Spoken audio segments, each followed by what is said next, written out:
Қытай заводымен келеді дейді, ол келгенде жағдай жаман болады, мынадан да жаман болады. Ол Қытай деген қалған қашқан завод ол. Қайсы бір сау завод дейсің. Ол адаммен келеді.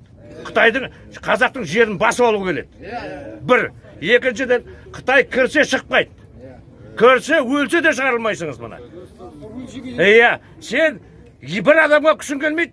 Миллиард жарым Қытайға қалай күшін келеді? Мен түсінмеймін. Сол мен айтатын сол. Біріншіден. Екіншіден, Қытай азаматтарына күйеуге шыққан қазақ қыздарын қазақ азаматтығынан шығарып тастау керек. Қазақстанға олардың билігі жүрмеу керек. Иә, кетсін, жоқ болсын. Шығарып, азаматтықтан шығарып тастау керек. Иә, осы қазақ ұлтына қарама қайшы келіп тұр. Біздің келешегімізді балтамен жауып тұр олар. Бір, екіншіден, қазақ халқының келешегін қазақ халқы ойламаса, бізге кім ойлайды? Орыс ойламайды ғой бізді. Қытай ойламайды бізді. Егер Қытай келсе ертең, мұны әкім болсын, сәкім болсын, басқасы болсын, орган болсын. Ертең құл қылады бұлар. Біздерді басып алғасын, бұлар қайда барады? Бұлар да ұйғыр лагерінде билеп жүреді бүйтіп. Чего они пытаются достичь? Показать, что эти люди не заключенные, а ученики, которые добровольно согласились на промывку мозгов. Вы здесь по своей воле? Да, я страдал от экстремизма и приехал сюда, чтобы поменять взгляды. Жаман болады бұларға да. Бұлар деген орган адамы да халықпен бірге болу керек. Халықпен бірге жақсылығына, ыстысына күйіп, суығына тоңып жүруге халықпен бірге. Бұлар кім? Бұлар деген біздің бюджеттен айырып беріп асырап отқан адамбыз. Біз қорғасын деп. Бізді қорғамаса олар кімді қорғайды? Қытайды қорғайды ма ертең? Қытайға керек жоқ бұлардың. Иә, мен айтып отқан сол. Мен қазақ халқының келешегінің, ол милицияда баласы, шағасы, немересі істемейді ғой оның. Ертең ол милициядан шығып қалады. Бала шағасы не болады оның? Бала шағасы ертең басқа милициядан тимеді ғой келіп. Ол жаман жоқ. Ауызы біріншілік болсын. Төртеуі түгел болса төбеде келеді. Алтауымыз ала болса ауызда кетеді. Біз деген қазақ халқымыз.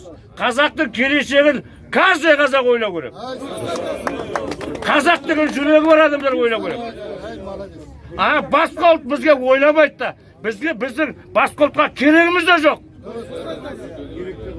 Біз Қытайдың бір шірік заводын, 55 заводын басымызға көтеріп, қарайған ақшаға сатып алып, біз ол ақшаны халқымызға кешегі бала шағасылардың асырай алмай жүрген әйелдерге неге бермейміз оны? Мына Астанада тұрған үйлеріне қаңырап тұр. Олар кешегі көп балалы аналарға тегін бермейді. Оны тегін бермейді. Ақша дала қаңғып жатыр. Ол балдарды жылап жатыр ғой. Біздің келешегіміз ғой ол балдар. Соған тегін беру керек оларды. Сосын мына халықтан сұрайтын, халықтар ауызыңыз бір болсын. Келешегіңізді ойлаң. Келешегіңізді ойланбасаңыз, үйде боғып отырсаңыз, құрыдық біз. Құрыраймыз.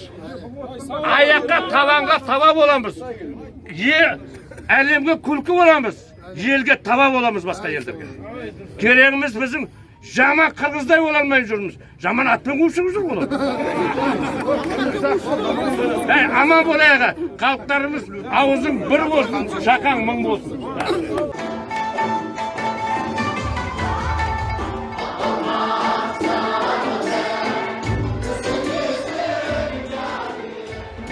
В голову приходит один вопрос. Что именно сказали этим людям перед нашим визитом?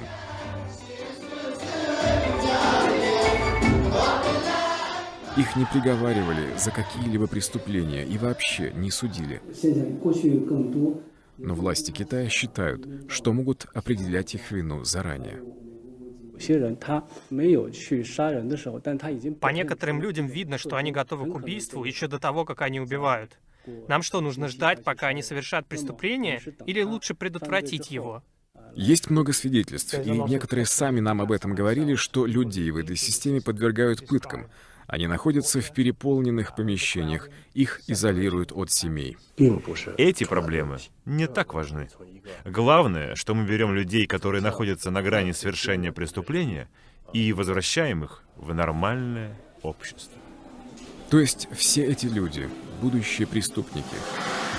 Им выдали одежду, и они спят в комнатах по 10 человек с общим туалетом.